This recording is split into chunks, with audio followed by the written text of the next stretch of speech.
In this video, what I'm going to be talking about is basically desensitization and how that can benefit you or it can hurt you and what the difference is. Right? So a lot of you have emailed me, have asked me about social anxiety. This is one of the big hot topics. And one of the things that I've recommended in a lot of videos is basically desensitization. You go out and you expose yourself to social situations and uncomfortable situations, and through that process that you'll become desensitized to it, and that you will actually develop a immunity to social anxiety. You'll become better. You'll become someone who isn't affected by those things. But I had a comment from someone that said, you know what, I'm not buying this. I don't believe this. This doesn't seem to work. And he had some really good arguments and reasons why what I was saying in a lot of these other videos doesn't work, and this exposure therapy, if you call it that, right, doesn't work for a lot of people. And he had some really good evidence for this. All right, guys, so here's the deal. What he says here, this is from Ivan. He says, I don't really buy that whole desensitizing stuff. I hope for intelligent responses. I've never heard anyone address these issues. Let me explain. If desensitization worked, no one would ever attend school, would experience social anxiety, because school forces you into thousands of social interactions over many years. More than enough for desensitization, I don't know why that's such a hard word to say, to work if it was ever effective. By the same token, school exams would make no one nervous after a couple of grades. Okay, so what he's basically saying here is he's saying that, I think one of the first videos I talked about was, I had this video on this guy that said he's 21 and never had a girlfriend. So you can link to that video. There will be a link in the card, also in the description below. But I had told him to basically go out to the mall and go and talk to 50 girls, okay? And when he did that, that would help him to overcome the social anxiety, and he'd become more comfortable, and that was the path to take, right? And I've talked about this in a lot of different videos, this idea that you've got to get out there and you've got to face these circumstances. So what Ivan is saying here is he's saying, like, look, that's all well in theory, but if that were true, if that worked, okay, then let's take school, right? School forces you into thousands of social interactions over many years. And so what would happen would be that you would be desensitized. So you shouldn't have social anxiety if you've gone to school, but there's plenty of people that have gone to school that have been in all those social interactions, and they still have social anxiety, right? They still are afraid of people. They're still afraid to talk to girls. They're still afraid to talk to other people, right? And so he's saying that, that's one case. And then also, what about exams, right? So you go to school, you take a bunch of exams, but you're still nervous. So wouldn't being exposed to like all those exams and all those situations where you're being nervous make you less nervous over time? Okay, so it's a pretty good point here. I'm going to address this. And he says, in some cases, this desensitization makes things worse. For example, the more you're bullied, the more it's going to affect you, and the more you're going to be afraid of it rather than becoming immune. So another good example here, again, right? If you're bullied a lot, does it make you tougher? Does it make you going to be more afraid of being bullied, okay, and more enclosed and more ostracized from society, right? In many cases, kids that are bullied, if you've been bullied, that it doesn't necessarily make you stronger. Instead, what it does is it makes you even more socially awkward, even more afraid of people, okay, and it doesn't have a positive result, okay. But don't worry, I'm going to address this, so I'm going to tell you exactly how you can flip these things and actually get a benefit from them.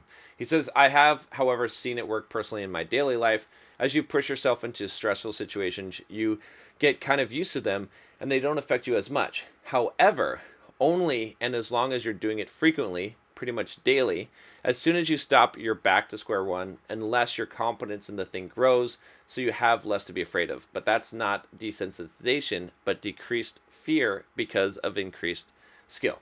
Okay, so he's actually tapped into the solution to this, right? He's actually answered his own problem to some degree here, which is, the key is this, okay? The key is that in these situations, right, the way that desensitization works for the positive is that you have to willingly expose yourself to the stimuli.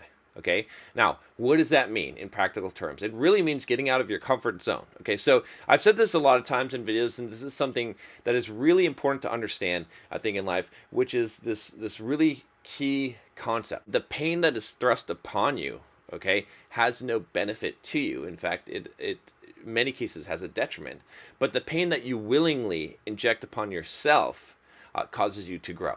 Okay, I want you to think about that and really think about that, because it's really, really pivotal. It's really key in life. A lot of people have said, right, and you've heard, quotes maybe in Think and Grow Rich. I think Napoleon Hill says that in every adversity is the seed of growth, right? Some kind of quote that's, very similar to that. I'm paraphrasing, but you've heard people say this, right? And it's almost like this positive mantra. And a lot of you are skeptical of that, right? You say, yeah, that's just all feel good, positivity shit. And it doesn't really apply in the real world. But the key to making that work and understanding that is understanding that it's not, it's not adversity that makes you stronger. Okay. It's you facing adversity. It's you willingly subjecting yourself to adversity and how you respond, right? Because again, you see this in life, right? And you've heard these stories, right? I remember even I was at a Tony Robbins seminar, A Date with Destiny, and he was talking about two, I think he talked about two different brothers or two different people that experienced pretty much the same bad things that happened in their lives. In fact, yeah, they were brothers, and what it was the father was an alcoholic, okay, and the father like beat them both and basically abused them, and one of them rose up and became like a CEO of his company and became this really strong man who was able to just take life by the balls, and the other one, he really just, like, his life was complete shit. His relationships were shit. He was just, he was on drugs, and he just completely ruined his life. And both of them thanked their father and the adversity that they had gone through for the results. They both basically blame those things. And so, the question is always like, what makes one person thrive in that situation, and what makes another person basically shrivel up and die in that situation. Adversity, is not the thing that makes you stronger itself. Okay, and so that's what I want to talk about here today is this idea that, again, you could call it desensitizing, you could call it adversity. It's difficult circumstances in your life, right? It's things that make you uncomfortable. It's things that make you scared, right? And and how do you respond to that is really, really key. So the big thing to understand here is that, like I said, the key is in this idea that the pain that you thrust upon yourself is beneficial. So what do I mean by this? So let's take some of these examples that he has here, right? For example, the school, right? He says, if desensitization worked, no one would ever attend school who attended school would ever experience social anxiety, because school forces you into thousands of social interactions over many years. Okay, now while that's true, okay, you could see that as adversity, right? You could see that as an uncomfortable situation, right? You're forced into these social situations, okay? And there's certain people that thrive and grow from that and become, the popular kids in school, right? They become the ones who are successful and develop a immunization, let's say, to social anxiety. They become comfortable, they socially adapt, right? And then there's the other kids that, maybe a majority of them, that this kind of experience actually forces them more into their shell, and they develop more and a greater social anxiety. Okay, so what's the difference here, and how could you apply this, right, if you're in this situation?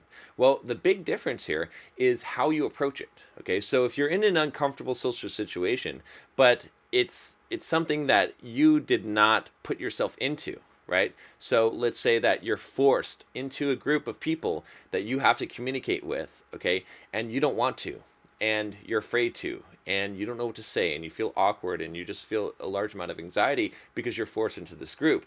What's going to happen in that case is that you're going to see that as negative, okay? And you're not going to grow from that, because what you're trying to do is you're trying to survive, okay? And what happens for us as human beings is when we have that survival instinct, we don't grow, we don't learn. In fact, there's some studies, some famous studies that show that when there's a significant stress that's applied to a child, like learning, right, under a difficult circumstance, they actually don't learn. They don't retain things. They're basically just in survival mode. Okay. Now, if in that circumstance, right, that same exact set of circumstances, instead of you being, let's say that you're forced into this group of of kids working on some project or something, or whatever it is, a classroom or something like that, where you're going to have to interact with your peers. When you're forced into that, you don't have a choice, so you're in survival mode. But instead, if you actually bring that upon yourself. Now, how could you do that? Well, you could go and you could see some kids sitting at a table at lunch in school, and maybe they're the cool kids or whatever, and you just sit down at the table and you just start talking to them, right? It's really uncomfortable, but you're forcing yourself into that situation, okay? I can give you a great example of this, which happened to me, which was, you may have heard my story about being scared of airplanes and roller coasters, right? I had a lot of fears, especially growing up, okay? And I was scared of airplanes for a very long time, all right? And I would fly on airplanes, though, because I had to, right? So I'd have to go and visit someone, or I'd have to go for some kind of a business thing or a job interview or something like that. And I would get on the airplane, and I was forced to do that, right? Because I had to do it. And when I would do that, I would just be terrified the whole time, and I had repeated exposures over and over time. And you would think that with those repeated exposures, I'd get more used to flying and that my fear would disappear, but it never did. Now, why? Okay, because again, I was forced into that situation. I didn't really have control over it, okay?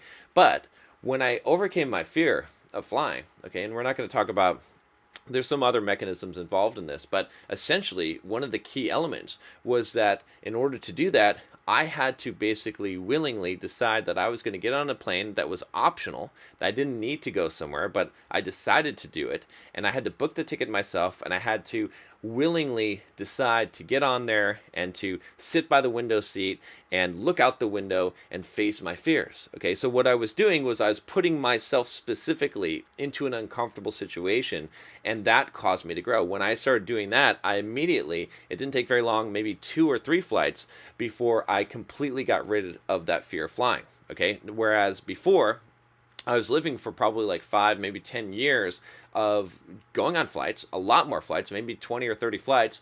And the whole time I was afraid, and all of that exposure didn't do anything for me. It did not desensitize me.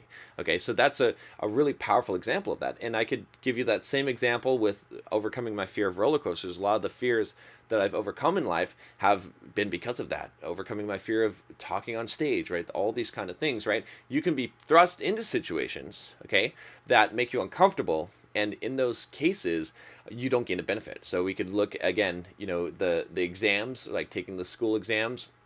Same thing here, right? If you feel like you have to take that exam, then yeah, you're not gonna benefit from that. You're gonna be nervous, okay? But if you went and you specifically did something, let's say that you took some exams you didn't need to take. Let's say that you took an IQ test or something like that, or you competed in, let's say, a chess tournament, or some kind of a math. They have these math competitions, I think, in school, where you're graded and you have like math Olympics or something. Like if you subjected yourself to it specifically, even though it made you uncomfortable, you'd have a much higher chance of growing from that experience. The same thing we could say again with bullying, right? So with bullying, right, if you've been bullied, it's outside of your control, okay?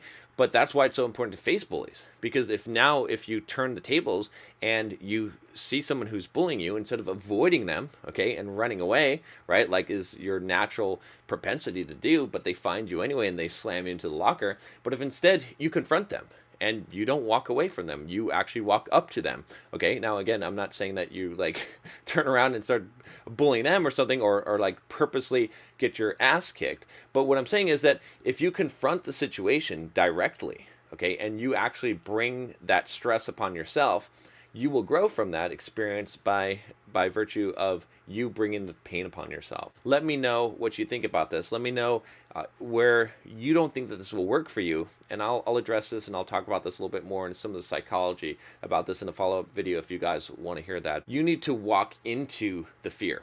Okay, so when you're in stressful situations, when you have things that you're trying to overcome and you're trying to build a desensitization, right? So a lot of you guys, social anxiety, talking to girls and stuff like that, the reason why it doesn't work when you're just exposed to it by virtue of your environment is because you have it thrust upon you. But instead, what you need to do in these situations is you need to go out and you need to go seek the pain, go seek the discomfort, and in doing so, you're going to grow. All right, guys, that's all I got for you today. Make sure you take that Bulldog quiz if you haven't already, and click that subscribe button if you haven't already. I'll talk to you next time. Take care.